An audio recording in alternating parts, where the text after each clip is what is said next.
When the criminal tortured me to death, I was 3 months pregnant, but my husband Mark, the city's most prominent detective, was at the hospital with his first love Emma, accompanying her for her medical checkup 3 days ago. He demanded me to donate my kidney to Emma. When I refused, telling him I was 2 months pregnant with our child, his eyes had turned cold. Stop lying, he had snarled. You're just being selfish. Trying to let Emma die. He pulled over on the dark highway. Get out, he ordered. Walk home since you're so heartless. I stood there in the darkness and was kidnapped by the vengeful criminal, whom Mark had once imprisoned. He cut out my tongue. With cruel satisfaction, he used my phone to call my husband. Mark's response was brief and cold. Whatever it is, Emma's medical checkup is more important. She needs me right now. The criminal let out a dark chuckle. Well, seems like the great detective values his ex's life more than his current wife's. When Mark arrived at the crime scene hours later, he was horrified by the brutality inflicted on the corpse. He angrily condemned the murderer for treating a pregnant woman so cruelly, but he didn't recognize that the mutilated body before him was his own wife. My body was discovered in an abandoned building. The construction worker vomited as he dialed emergency services. Mark rushed from Emma's kidney treatment to the crime scene. The forensic expert frowned, gesturing for them to put on masks. My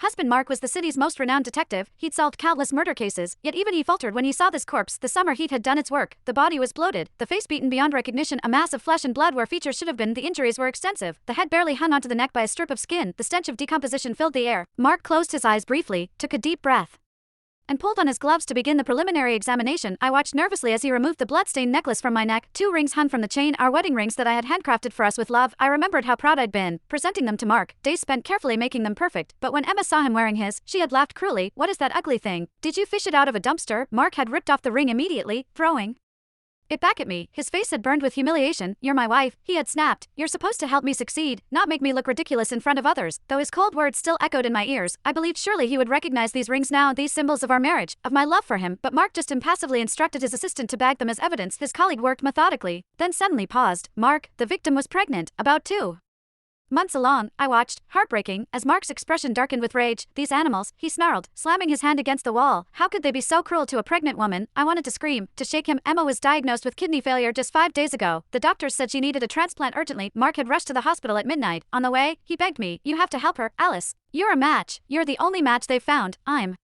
pregnant, Mark, 2 months. That's why I can't donate my kidney to Emma. Please understand. His response had been instant and cruel. Another lie. First you refused to help Emma, now you make up a pregnancy. How low will you sink? He abandoned me on the highway and then I was kidnapped. Now he stood over my body, burning with righteous anger for an unknown victim, but he refused to believe his own wife's pregnancy. He just instructed his assistant to note it down as just another detail in the case file.